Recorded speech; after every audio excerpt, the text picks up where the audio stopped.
என் அன்பு மாணவர்களுக்கு வணக்கம். இது உங்கள் சரவணகுமார் சார். இன்னைக்கு கிளாஸில் நம்ம என்ன பார்க்க போகிறோம்னா, இன்ஜினியரிங் கெமிஸ்ட்ரிக்கு உண்டான டே 3 சேலஞ்ச் வந்து நம்ம பார்க்க போகிறோம். யூனிட் 5 இருக்கக்கூடிய பார்ட் சியோட இம்பார்ட்டன்ட் கொஸ்டின்ஸ் நம்ம பார்த்துட்டு வந்துட்டுருக்கோம். ஆல்ரெடி டே 2 வரைக்கும் கொடுத்தக்கூடிய கொஸ்டின்ஸ் எல்லாம் நீங்கள் படிச்சிருப்பீங்க. இன்றைக்கி நம்ம டே 3க்கு உண்டானதை பார்க்க போகிறோம். இப்போ இன்றைக்கி ஒரு 3 கொஸ்டின்ஸ் கொடுத்துருக்கேன். இந்த 3 கொஸ்டின்ஸ் வந்து பார்த்தீங்கன்னா இன்றைக்கே முடிச்சிருங்க. இப்போ ஃபஸ்ட்டு கொஸ்டின் என்னென்னா, what are the applications of composite materials? இது தமிழ் எப்படி சொல்லலாம்னா, காம்போசிட் மெட்டீரியல்ஸ்னால் என்ன சொல்லியிருக்கோம்? கலப்பின பொருட்கள். அப்ளிகேஷன்ஸ்னால் பயன்கள். அப்படியே சேர்த்து படிங்க பார்க்கலாம். கலப்பின பொருட்களின் பயன்களை விவரின்னு சொல்லி கொடுப்பாங்க தமிழில். அடுத்து செகண்ட் கேள்வி, write a note on natural abrasives. அப்ரசிவ்ஸ்னு என்னென்னா தேய்க்கும் பொருட்கள்னு சொல்லுவாங்க. இப்போ நேச்சுரல் என்னென்னா இயற்கை. அப்போ வந்து என்னென்னா இயற்கை தேய்க்கும் பொருட்கள் பற்றி விவரின்னு சொல்லலாம்.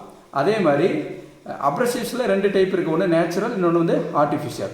அது ஆர்டிஃபிஷியலாக தனி கொஸ்டினாக கூட கேட்கலாம். Write a note on artificial abrasives. அப்ரசிவ்ஸ்னால் செயற்கை தேய்க்கும் பொருட்கள் பற்றி விவரின்னு சொல்லி கேட்பாங்க. அப்போ இந்த 3 கொஸ்டின்ஸை வந்து பார்த்தீங்கன்னா டே 3 சேலஞ்சாக எடுத்துக்கங்க. இப்போ இந்த 3 கொஸ்டின்ஸ் வந்து பார்த்தீங்கன்னா டே 3 சேலஞ்சில் கம்ப்ளீட் பண்ணிடுங்க. Thank you students.